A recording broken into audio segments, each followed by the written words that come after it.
ADHD rage in women doesn't always explode. There's a better chance it'll leak. We end up crying or yelling or both. Not because we're sad, but because we were trained that anger isn't safe. Then comes the pity, which is the last thing we want. We don't want to be comforted. We want to express our anger without shame or fear of being discarded. Instead, we fawn, go quiet, or even shut completely down. And end up exactly where the podcast lives, angry on the inside. Welcome back. I'm Jess. And I'm Jeannine. Two mics, one mission, telling the truth about ADHD rage. Where anger gets airtime without apology. A reminder, we're not doctors, therapists, or psychologists. We are certified ADHD coaches, but this podcast isn't coaching. It's two late diagnosed women telling the truth about what we know and what we've lived. And what too many of us have had to figure out the hard way. Take what resonates, laugh with us, rage with us, and know you're not alone. ADHD rage in women is an intense, fast-rising wave of anger that feels overwhelming. But underneath, it's the result of years of unprocessed frustration, masking, and unmet needs. Because women are taught that anger isn't acceptable, it often shows up differently through tears, silence, or shutdowns. Or by turning the anger inward rather than letting it out with open yelling.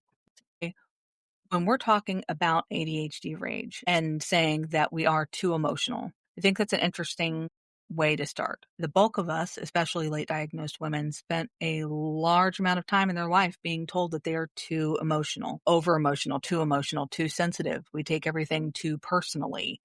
And that's probably the case in some ways, but there's reasoning behind it. And I think that reasoning is important. Knowing the reasoning now will help save our daughters later to keep them from making the same mistakes that we have. If we're late diagnosed, all that time we spent not knowing what was going on, that frustration of not understanding what was going on inside of us and knowing we were feeling something, whether it was anger or sadness, but the outside world telling us, no, you're too emotional. You're wrong.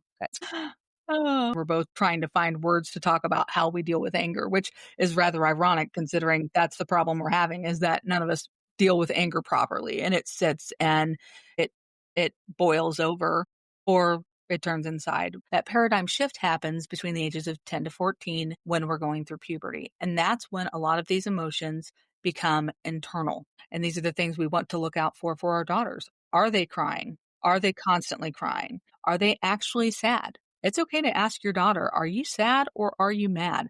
Because I will tell you, one of the worst things is crying because you are so angry and someone coming up to you and telling you to smile. The dreaded, you should smile. Yes, smile more. Just smile more. People would like you too if you smiled more. Isn't that a wonderful line? That's so true, especially if your daughter's diagnosed young, is that feeling like, she must be dealing with it better, or she's getting better, or her ADHD is getting better instead of having that instead of that anger, her being upset or frustrated or mad, it's no longer on the outside. It now has gone internalized. So it's still there. It's that they've just learned, they've heard that message. Oh yeah, nice girls don't get angry. Nice girls smile. So it's all still there. They have just learned how to bury it, which is actually heartbreaking to me, because I think there are a lot of girls that people stop thinking they need support or help. Suddenly on the outside, they look like they're quote unquote better. Really, it's probably just gotten worse. It's just now all underground and turned inward. Excellent point. That this is the time where it appears that girls with ADHD need less support, and it's really when they need more. And this is also a time where mothers tend to back off quite a bit and say, she's just going through puberty, or, oh, you know how this goes. We need to check in with our daughters. It's important because, again, the manifestation of ADHD rage in women most oftentimes is tears, but it can also be silence. It can be a fawn response. These are very dangerous things. If we are pushed into silence by our anger, we have essentially become nonverbal. You have reached a point where you cannot either make complete sentences or talk as much as you normally would. You're giving one-word answers, or you completely stop talking. That is a serious cost on your nervous system. And our nervous system is the main priority. That is our main focus. No matter what we're talking about, ADHD locks into that nervous system, the autonomic nervous system, which is the one that controls everything else in your body, literally. It's still there. That anger, though, is still there. Since we're not verbalizing it and it's just sitting inside of us, you will see that teenage girls with ADHD have higher rates of self-harm, higher rates of substance abuses.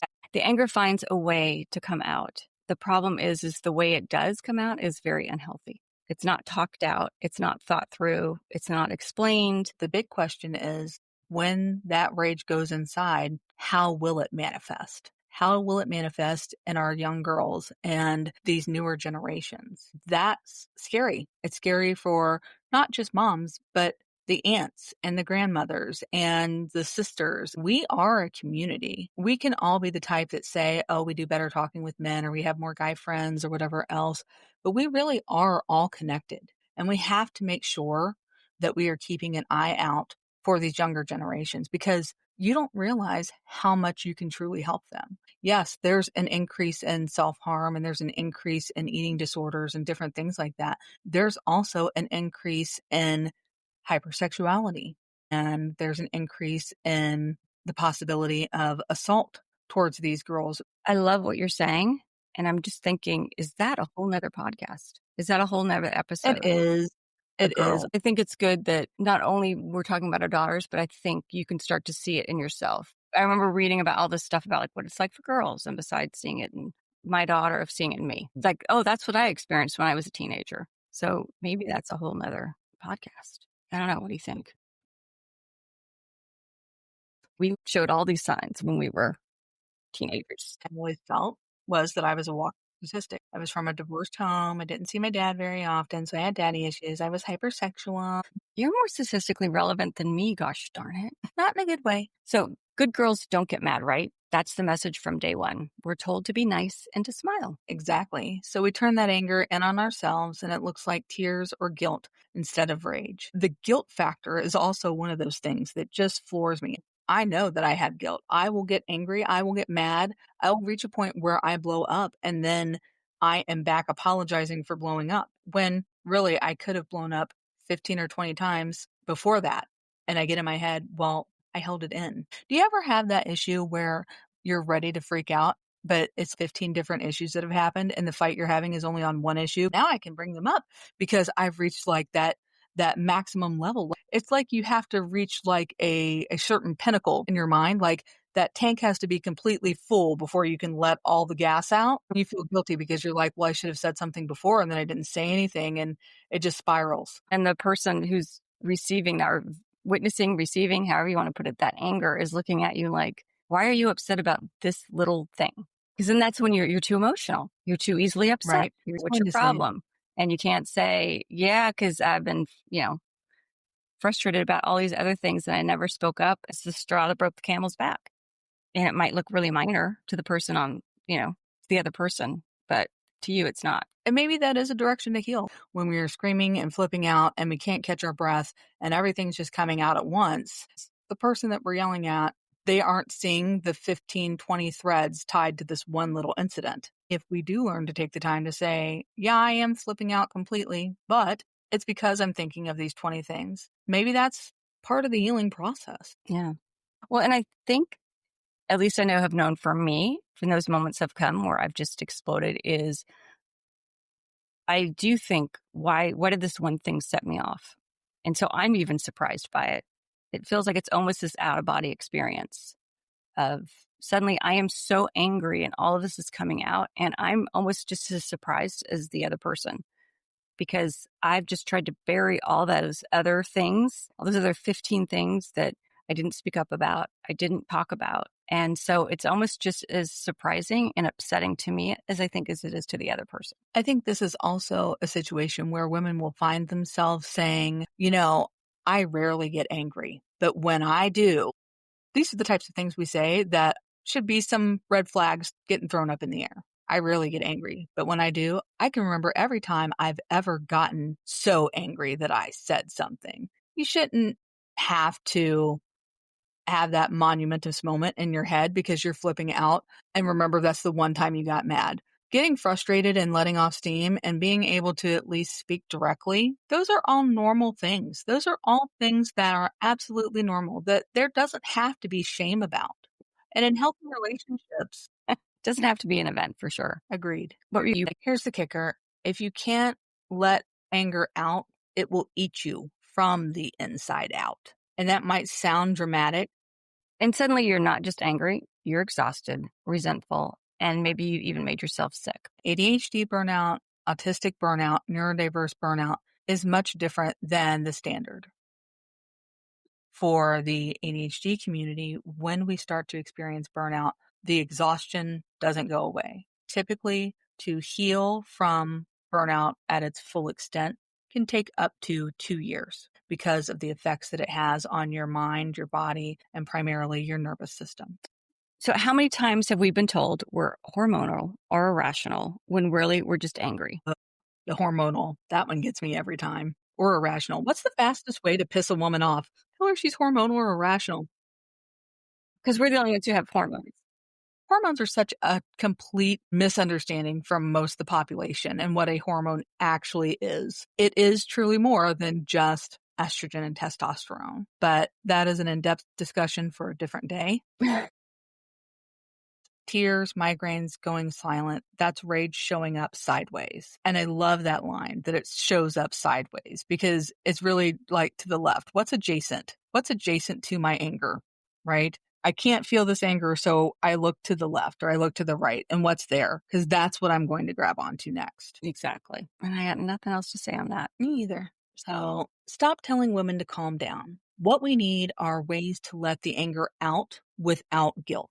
Processing anger isn't about control. It's about finding a release that doesn't leave you drowning in shame. Sometimes that release can look messy, and that's still healthier than internalizing. What are those messy releases? The release looks messy, and that's still healthier than internalizing. That release means that you are creating a space where that rage is acknowledged. But we have to take it one step further. We are acknowledging the fact that we have this internal rage. We are acknowledging the fact that we are upset and we are angry and we do not understand how to release this anger. So we must also take the steps to understand it and take the steps to recognize a healthy outlet instead of stuffing it back inside, which so many of us do. What are you doing to stuff that rage back inside? How are you holding it? How do you feel the next day, the next month? Are you ruminating about this shit that you're just pushing back inside of you? How is that going to show up for you and your health? How is that going to make your ADHD rage show up for you? For me, the hardest times was in my 30s, which was right around that hormonal shift into perimenopause, where I had no idea what was going on with me. And they kept putting me on SSRIs and telling me I was having anxiety and that I was depressed. And I felt like I was going crazy. I was crying at the drop of a hat. There didn't have to be any reason. Anger is definitely information. I've started to think of my anger as a compass. It tells me when something's off. If you're angry, it's usually because something matters deeply to you. There are boundaries that have been crossed, or there is an unmet need or an injustice, but there is some underlying reason. Anger, it's not a weakness, but you think of it as data. You know, something's telling you that something's off. We have to look at societally how we are raised as women and how anger and women coincide together. How many boundaries do we allow to be crossed? What do we tolerate in our daily lives that we should not be tolerating? Boundaries that are continuously crossed, and yet we don't do anything about it. They just continue to snowball into these horrible events that happen to us as women, us as a community. There is a lot to it. And this is where we talk about stopping and recognizing what anger is, stopping and understanding where the anger is coming from. Because Jeannine is 100% correct. It is data. How do we look at it as data? Anger is data. Reframing it as a guide instead of a flaw will change everything for you. It will completely turn your perspective in a different direction as to these feelings that you're having. Learning how to be angry as a skill set, I think, is actually really good segue. And for women, especially with ADHD, it's a skill no one ever taught us. It's interesting to try to look at modern expressions of being able to release anger. Guys, they play rough, they have adrenaline seeking hobbies. They're taught to be able to wrestle around and then 10 minutes later be best friends again. For us, any acts of anger, a lot of times we consider acts of violence. There is a difference between the two, a very stark difference between the two of anger and violence. And I think that's something that women tend to mix together because there is so much violence towards women and anger towards women, but there are other perspectives to take it. What are ways that we can get our anger out? There's different type of contact sports. A lot of women, young and old, who were in contact sports throughout their lives, they know how to get rough and they know how to get angry, but they also understand how to interact with other women. These are amazing social skills. Contact sports have results for women. Their confidence, their understanding of their bodies, and their understanding of their emotions, whether they are intense, angry, learning how to regulate your nervous system. Roller derby, Roller derby, that'd be fun. roller derby leagues. They are awesome. Those are some awesome hardcore chicks. You don't have to be in physical contact to get that angry out. There are anger workouts. There's primal scream therapy. Learning how to even communicate our anger. I mean, I know that's always been a struggle for me, especially when it's around expressing an unmet need is, so really just, there's assertiveness classes. I have a friend who does improv and she said it's really helped her actually emotionally too, because she can stay in the moment. And I was like, oh, that's interesting. Or learning, negotiation skills, which we could go on and on about how women are never taught how to negotiate. Just learning how to communicate what's inside, being comfortable with that and finding the right words is so important. What I'm hearing is communicating in the moment. That seems to be the key, whether it's through the improv or through negotiations and debating. It's dealing with being flooded when all those emotions have just taken over. Get yourself on top of those emotions, being able to express them. I think the communication, that piece is really important when we start talking about relationships and probably more those intimate relationships, whether it could be a partner, could also be a child, a friend, a parent, a sibling. But I think especially if we talk about like a romantic partnership of helping them be aware that expressing your anger might be difficult for you and to make sure that they can let's say meet your energy, but almost be able to accept your energy, to be able to accept when you are angry and giving you the space to be able to express it and to feel comfortable with it. Yes, you are right. Sometimes women need that. And if we get it a little more often, our confidence will grow and we will be more comfortable in having extended conversations. We as families and mothers and aunts and all these, as women, we're trying to understand what does exacerbate this anger, what does trigger this anger, what makes it overflow, right? What makes the dam break? Because we're holding it in, because we're not recognizing what it is. And there are so many different things that can be done. Rage journaling. You can never have enough journals. If it's a case that you if it's a case that you journal in it 2 times and then you never ever do it again and you throw it away 10 years later, it still helped for those 2 times that you used it. So do it. The famous therapy of writing a letter but never sending it, of just getting all of it out, just getting it all on paper, especially if you're addressing it specifically to the person. I know I've used that numerous times and it is really, I don't know, I have found it very beneficial. It is extremely beneficial, especially in trauma survivors. They will say they have difficulties in verbalizing. And by verbalizing the situations, it actually extends the trauma. Instead, writing it down is an outlet and allows your brain to process that emotion, get it down, and get it out. Getting it out. You have to get it out of your body because it will make you physically sick. And it comes in 100 different ways. It comes in the headache, in the nausea, exhaustion, weakened immune system. There are so many ways that it can show up, but it will show up.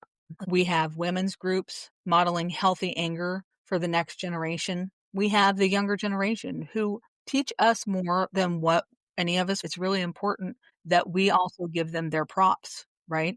Because they are experiencing these new set of setting their boundaries and with each other and the way that they interact with each other. It might be slightly different when they interact with us, but when they're interacting with their own generation, a lot of them know how to put their foot down. A lot of women know where to lay those lines down and how to hold them. And that is extraordinary.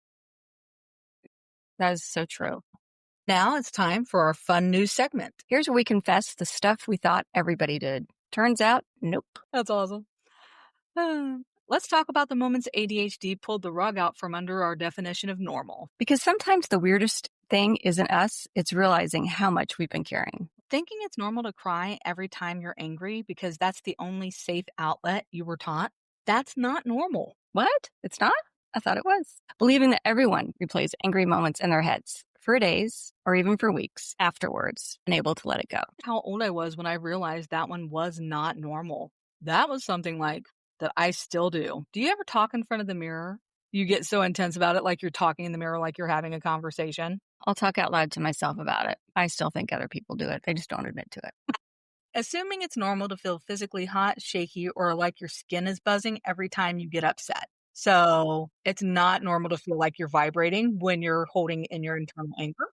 That's interesting. Yeah. I wonder what that's like. Thinking that shutting down mid-argument and going completely silent is just a personality trait. Isn't that funny that we can so easily push that off for ourselves, assume that we're supposed to be taking on the responsibility of all this, but yet if somebody else did it, we would be so worried. We'd be like, oh my goodness, my goodness. But for us, we're just like, oh, it must just be my personality. I know. I should work on that.